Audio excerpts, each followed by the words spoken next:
And we're going to talk about something I hadn't heard of before today. It's called skin betting, and essentially it's a story about children and teenagers getting hooked on gambling through computer games. Skins are the weapons or costumes or accessories that players can win for their character in a video game.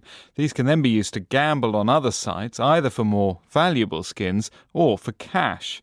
But it can lead to trouble. Ryan Archer lost thousands when he started betting in this way at the age of 15.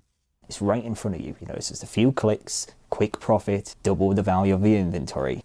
After a few months, and you're like, okay, I want to double this. So you go into a site and you put all of it on. And then if you're lucky, you can make a lot of money potentially. It doesn't feel like it's real money because it's skins, it's virtual items. When you win, it feels exciting. It's addictive. Like you win it once, you think, why can't I win it again? I put £10, I got 20 quid. Why not turn it into £40?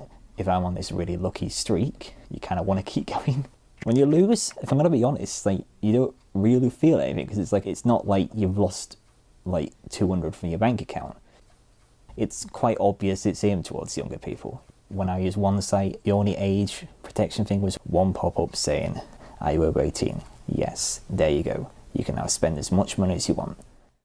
So how does skin betting work exactly? A question for Guy Cocker from the tech and gadget magazine Stuff.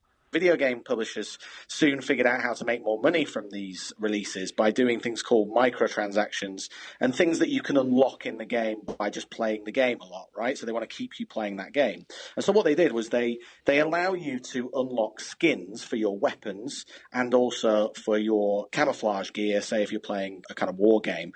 So when you unlock those, either by using real money or just playing the game a lot, items are then able for you to sell on a marketplace. There are sites out there that have figured out a way to access, and you're able to access those items and then gamble using them. So you're not using real money, but you can use these items to gamble. And if you win, you win access to other items that may be worth, £100, for example. So it's a complicated system, and the real difficulty of it is that it's kids. A lot of kids are playing these games, and because they have items and they may want to unlock a new, very rare skin for their gun that other players will see in the game, they'll get locked into this system, and it is a form of gambling. So that's where the problem comes in. And so what might make a particular skin more valuable, more attractive to gamers then? What happens to those players is they become accustomed to seeing the same sorts of guns, the same sorts of camouflage, and the more limited items are the ones that stand out. So it might be as a golden gun or a specific logo on your camouflage. Imagine 5 million people playing these games. Sometimes, upwards of 250,000 players concurrently online, even now as we're speaking. If you see one of those items, you're going to be going, "Oh wow, I wish I had that," and that gives you a kind of cachet or exclusivity within the game. If I win, I then unlock more credits that I can either cash out in real money for, or I can then get a more limited, more expensive, more valuable item for the game. And that was going to be my next question. At what point does real money come in? So it's not just necessarily gambling in order to trade up the skins. It can be to turn it into actual cash.